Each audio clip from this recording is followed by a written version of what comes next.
नमस्कार। Sub inspector भर्ती थानेदार भर्ती 2021 को लेकर आज राजस्थान हाईकोर्ट में लगभग 1 घंटे सुनवाई हुई। रेस्पोंडेंट की तरफ से, भर्ती रद्द कराने वालों की तरफ से आज बहस हुई, कल भी बहस हुई। आज क्या हुआ, मेरिट के बेसिस पर बहस हुई। एसआई भर्ती रद्द कराने वाले प्रतिवादी रेस्पोंडेंट की तरफ से हाईकोर्ट के एडवोकेट हरेंद्र नील जी ने बहस करी और RP Singh ji senior advocate भी थे। आज मेरिट के बेसिस पर बहस हुई, सुनवाई कंप्लीट नहीं हो पाई। 19 जनवरी को फिर से 2 बजे सुनवाई होगी। उम्मीद है कि मंगलवार तक शायद फैसला सुरक्षित हो जाएगा। 19 को भी सुनवाई कंप्लीट होना मुश्किल है, बाकी डिपेंड करेगा, हो भी सकता है 19 को भी सुनवाई कंप्लीट हो सकती है। पीछे की सुनवाइयों का जो समरी है वो मैंने कल बता दिया था। लगभग वीडियो थोड़ा सा लंबा जरूर गया, लेकिन मैंने लगभग समरी रख दी थी। आज की सुनवाई का भी मैं शॉर्ट में बता दूंगा कि क्या क्या हुआ। यदि आप मेरे चैनल पर पहली बार जुड़े हैं तो चैनल को सब्सक्राइब कर लें, वीडियो को लाइक और शेयर जरूर करें, पीछे वाली सुनवाई की वीडियोस को भी शेयर करें। लाइव बहुत काफी अच्छी संख्या में लोग देखते हैं, लाइव भी देखिए क्या क्या होता है उस समय, वो लाइव दिखाता रहता हूं मैं। कोर्ट ने कल भी एडवोकेट हरेंद्र नील जी से सवाल पूछे थे, कई सवाल पूछे थे, वो बता दिए। कोर्ट ने यह भी पूछा कि इस भर्ती में कितने इन्विजिलेटर्स संलिप्त थे फर्जीवाड़े में, ये बताओ। आज भी ये पूछा तो आरपी सिंह जी और हरेंद्र नील जी जब बहस कर रहे थे वो जवाब दिया। तो कोर्ट आज फिर पूछा कि आज कोर्ट ने पूछा कि मोबाइल फोन कितने जब्त हुए, ये बताओ। सिंगल लाइन में, सिंगल वर्ड में आंसर पूछ रहा हूं कि कोर्ट ने कहा कि कितने मोबाइल, 100, 10, 5, संख्या बता दो, इतना सा है, ये सवाल पूछा। और कितने इन्विजिलेटर्स इसमें शामिल थे, ये भी पूछा। तो याचिकाकर्ताओं की तरफ से जब दलील दी गई तो उन्होंने कहा कि फोन कितने जब्त हुए ये आंकड़े कहीं पर भी चार्जशीट और रिपोर्ट में कहीं पर भी नहीं है। जो इन्विजिलेटर्स की जो भूमिका है वो साफ कर दी कि जयपुर और बीकानेर की स्कूल में वो संलिप्त थे और किस प्रकार से उनकी भूमिका की वजह से पेपर लीक हुआ, ये साबित किया।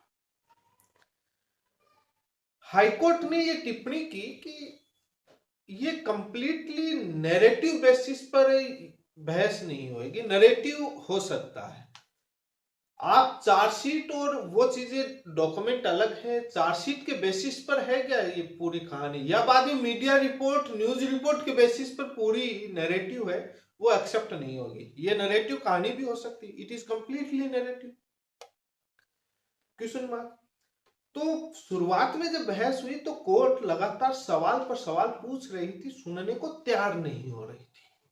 लेकिन आरपी सिंह जी और हरेंद्र नील जी ने तमाम तरीके से सारे जवाब देते हुए, और उसके बाद जो हरेंद्र नील जी ने और RP Singh ji senior advocate ने किस प्रकार से पेपर लीक होता है और किस प्रकार से गैंग इन्वॉल्व होती है, सारा कच्चा चिट्ठा खोल के रख दिया। हाईकोर्ट ने बाद में जब एसओजी की रिपोर्ट जो पहले वाली थी उसको देखा, तब वो रिपोर्ट में साफ आया कि चार्जशीट के बेसिस पर रिपोर्ट बनी है। ऐसा लग रहा था कि उनको ये था कि ये रिपोर्ट शायद मीडिया रिपोर्ट और उसके आधार पर बनी होगी। बाद में आया कि चार्जशीट के बेसिस पर रिपोर्ट बनी है। बीच बीच में राज्य सरकार भी उसको लेकर के कई चार्जशीट पेश कर दी गई, 11 हो गई, इतनी चार्जशीट, सप्लीमेंट्री चार्जशीट पेश कर दी, ये तमाम। तो अब उसके नैरेटिव वाले पर और उस पर यह आया कि नैरेटिव सेट हो रहा है जैसे मीडिया में, और उसके बेसिस पर सारे आ रहे हो। और कई बातों पर आने से पहले मेरे मन में ये सवाल गूंज रहे थे और मन में कई प्रकार के सवाल मन में पैदा हो रहे थे और चिंतन कर रहा था, मैं एनालिसिस कर रहा था कि जब मीडिया रिपोर्ट नैरेटिव होता है, इस सुनवाई से हटकर बात कर रहा हूं, इस सुनवाई से इसका लेना देना नहीं। मन में एक सवाल आया कि जब मीडिया रिपोर्ट एक नैरेटिव बेसिस और एक सब कुछ वैसा है, वो सत्य नहीं होती है, तो बाद में सुप्रीम कोर्ट और हाई कोर्ट सुमोटो क्यों लेते हैं मीडिया रिपोर्ट के बेसिस पर? अभी हाल ही में पीछे सुप्रीम कोर्ट ने एक यूट्यूब चैनल पर डॉक्यूमेंट्री बनाई हुई थी, जो जोजरी नदी प्रदूषण बाड़मेर वाली पाली वाली, उस पर सुमोटो लेते हुए पूरी एक्शन ले रही है। और न जाने कितने बता दूं, Rajasthan high court, supreme court, another high court of state suo motu ले लेते हैं। कोई ग्राउंड है क्या? जब खुद सुमोटो लेते हैं तो वो मीडिया रिपोर्ट सारी सही होती है, और जब कोई पिटिशनर लेके जाए तो वो मीडिया रिपोर्ट है बेसिस पर खारिज कर देते हैं, एक्सेप्ट नहीं करते। नैरेटिव खारिज क्या है? झूठी होगी। तो कोई तो बेस होगा, या तो उसको कंप्लीटली एक ऑर्डर निकाल दो कि मीडिया रिपोर्ट लेकर के कोर्ट में कोई नहीं आएगा और ना कोई सुमोटो लेगा, सुप्रीम कोर्ट जारी कर दे, या बाद में कोई तो ग्राउंड बेसिस होगा, या मनमर्जी का खेल है, जो माना मीडिया रिपोर्ट पर मान लिया, नहीं माना नहीं माना। ये रीट 2021 की जब सुनवाई हो रही थी, लेवल 1 रद्द नहीं किया था, लेवल 2 जब रद्द कर दिया था, तब हाईकोर्ट में सुनवाई हो रही थी। उस समय हाईकोर्ट के चीफ जस्टिस से अखिल कुरैशी जी थे, तब उन्होंने भी ये इसी प्रकार से मीडिया रिपोर्ट को लेकर के टिप्पणी की, मीडिया रिपोर्ट के बेसिस पर। उस समय एबीवीपी की तरफ से दलीलें दी जा रही थी। तब भी ये मेरे मन में सवाल आया कि आखिर ये है क्या, पता नहीं। चलो अब इससे हटकर अब आते हैं सुनवाई वाले हिस्से पर।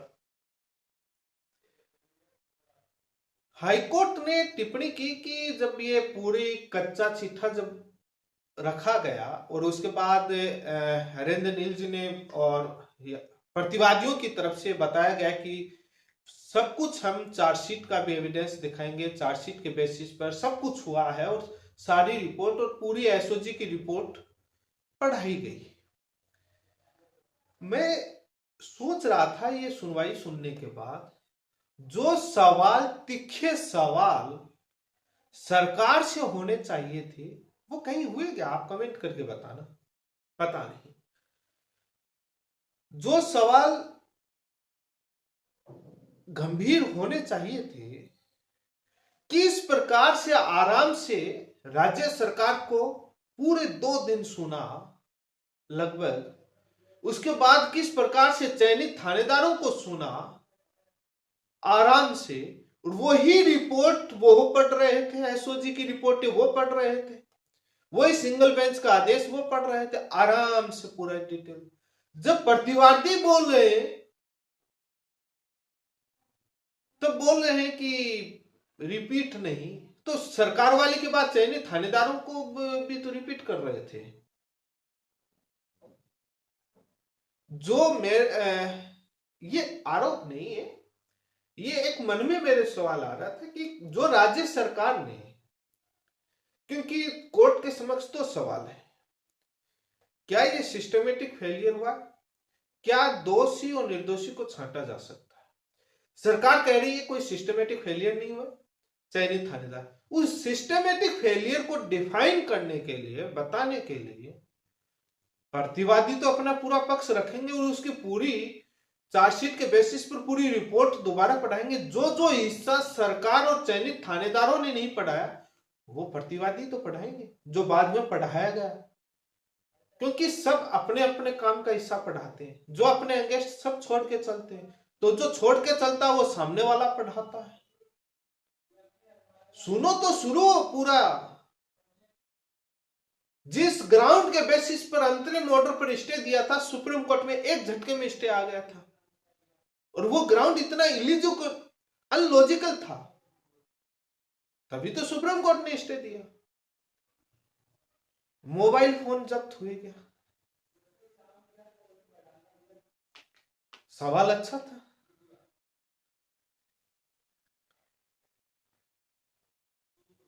- 2021 की भर्ती 2024 में एसआईटी गठित होती है, और ये बाद में पूरा रिपोर्ट का पढ़ाया भी गया, इलेक्ट्रॉनिक्स एविडेंस वो सरकार जिसकी राज में हुआ और वो मानने को तैयार नहीं थी। आज हालांकि उसी पटरी पर वर्तमान सरकार चल रही है, रद्द नहीं और पूरी तानाशाही पर।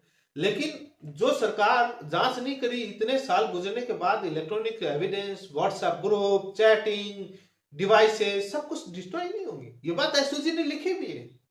कहां से मोबाइल मिलेगा? वही एजेंसी उसी सरकार के अंडर में, उसी गृह मंत्रालय के अंडर में थी। किस प्रकार से यूनिक भांबू जयपुर की स्कूल में पंकज चौधरी स्कूल में अंदर प्रिंसिपल रूम में जाकर के पेपर निकालता है, अलमारी में छुपता है, वही वहां इस स्कूल में इन्विजिलेटर्स बनता है। यह हैरानी की बात है। और वो विदेश, और न जाने कितने विदेश बैठे हैं। आज पूरा ये पूरा पिक्चर रखी गई और प्रतिवादियों की तरफ से बताया गया कि ये जो सारा है, ये फर्स्ट रिपोर्ट जो एसओजी की आई तब तक की ये समरी है। आरपीएससी का इन्वॉल्वमेंट, 35 दिन पहले पेपर लीक होना, बाबूलाल कटारा किस प्रकार से ड्राइवर भतीजे को देता है, गैंग का शामिल होना। पहले यह संदेह था कि रामूराम रायका के 2 बेटे पास हुए, तो एक संदेह था।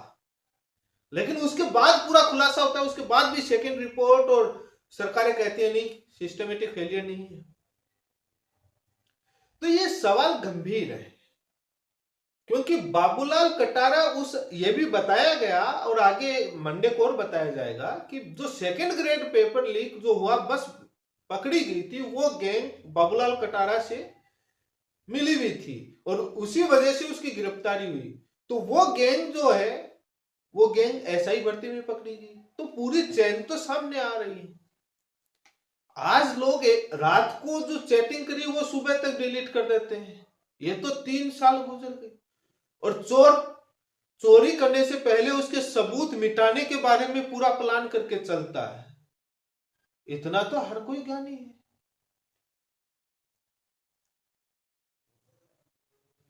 कोर्ट ने कहा कि सब कुछ सिंगल बेंच के जजमेंट में लिखा हुआ है, आप ये सब कुछ क्यों पढ़ रहे हो?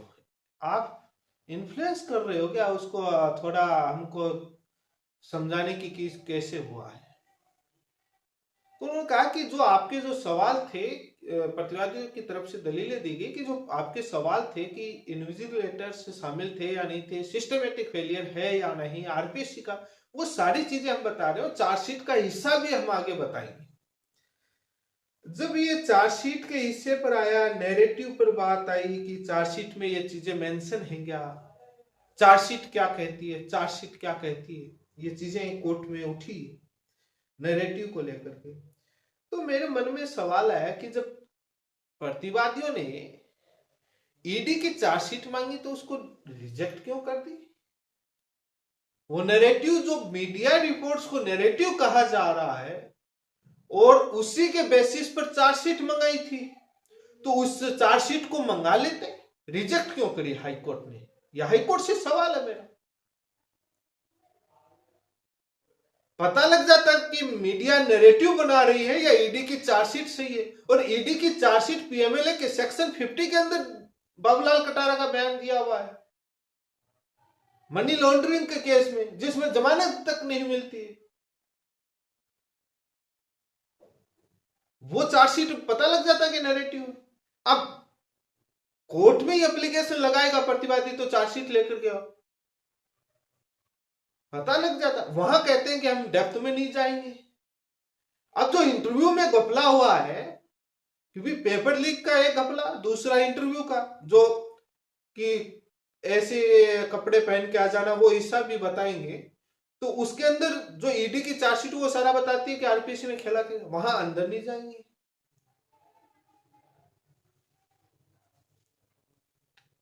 अब भर्ती आज पूरी पिक्चर पूरी नहीं रखीगी, प्रतिवादियों की तरफ से, नील जी साहब की तरफ से मंडे को रखी जाएगी कि किस प्रकार से पेपर लीक हुआ, किस प्रकार से आरपीएससी का इन्वॉल्वमेंट था, कहां कहां कैसे, सिस्टमेटिक फेलियर कैसे था, और जो चीजें एजी और जो चयनित थानेदार ने नहीं बताई वो बताएंगे। कई सवाल जो इस वीडियो में मैंने चर्चा करी है, कुछ इससे सुनवाई के, कुछ इससे सुनवाई से हटकर के मेरे मन में जो सवाल आए वो एक थी चर्चा। ये मीडिया ट्रायल नहीं है, क्योंकि जब सुनवाई आज पब्लिक डोमेन में सारे लोग देख रहे हैं तो कई प्रकार के सवाल सभी के मन में आते हैं। अब हाईकोर्ट फैसला क्या देगा वो अलग हिस्सा है, लेकिन लाखों बच्चों के भविष्य से जुड़ा हुआ मामला है, गंभीर मुद्दा है।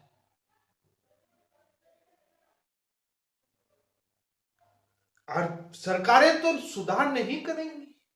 क्यों करेंगी? जो सरकार आएगी वो अपने लोग आरपीएस में बैठाते हैं, कोई उनका मापदंड तो है नहीं। जिसका नाम जिसका सेट उसको बैठा दिया। ऐसा कांग्रेस कर रही है, ऐसा बीजेपी कर रही है।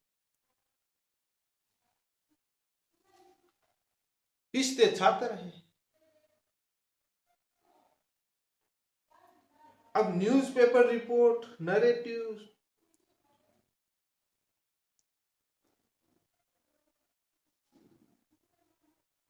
ये इस प्रकार से पूरी जो अब आगे और रखी जाएगी। कल जो था वो टेक्निकल ऑब्जेक्शंस पर सुनवाई थी, अब आगे पूरे मेरिट के बेसिस पर और वो सारी चीजें हो रही हैं।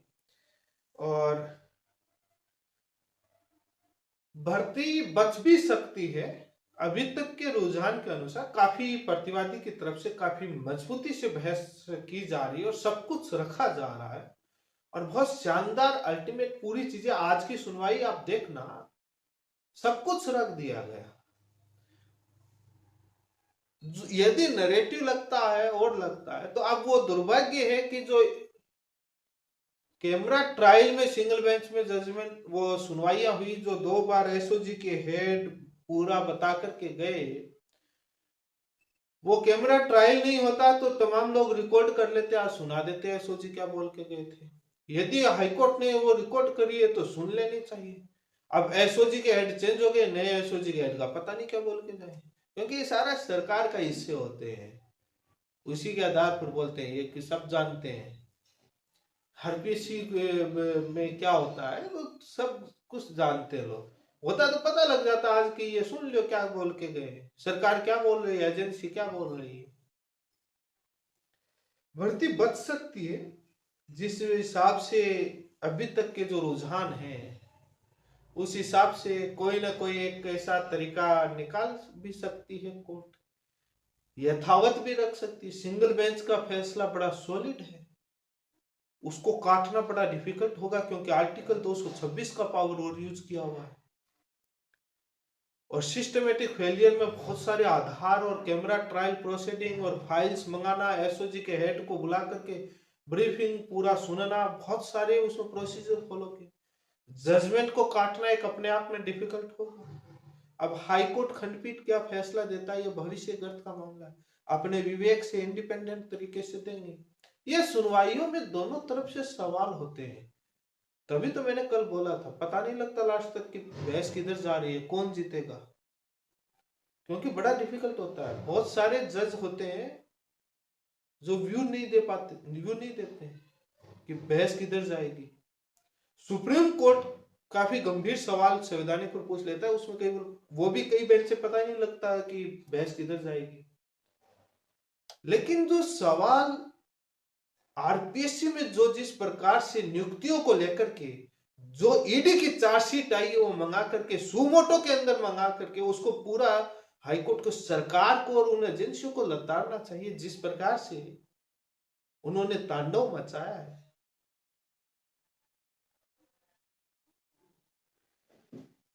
सुनवाई चल रही है, काफी इंडिपेंडेंट तरीके से कोर्ट का काम सवाल करना है, उनकी ड्यूटी है, तीखे सवाल करना सभी पक्षों से। तो इसमें कई इस प्रकार के मन में सवाल सभी के आते हैं। जब इधर से सवाल होता है, उधर से सवाल होता है, तब उनके मन में सवाल आते हैं। तो सभी प्रकार के सभी मन में सवाल आते हैं और अलग अलग एक एनालिसिस, अलग अलग जो अपना अपना व्यू सभी रखते हैं। और ये एक मैंने सुनवाई का इस हिस्से में कुछ मैंने बहुत सारे अपने विचार, अपने एनालिसिस, जो मन में प्रश्न आए वो रखे। ये आरोप क्वेश्चन मार्क नहीं है हाईकोर्ट पर, क्योंकि हाईकोर्ट का काम है कि सवाल पूछना सभी पार्टियों से और जानकारी पूरी विस्तृत रूप में लेना, जो हाईकोर्ट फुल्ली तरीके से कर रहा है अपना। इंडिपेंडेंट और अपने विवेक से, बुद्धि से पूरा काम हाईकोर्ट कर रही है। इसी के साथ आप सभी का बहुत बहुत धन्यवाद।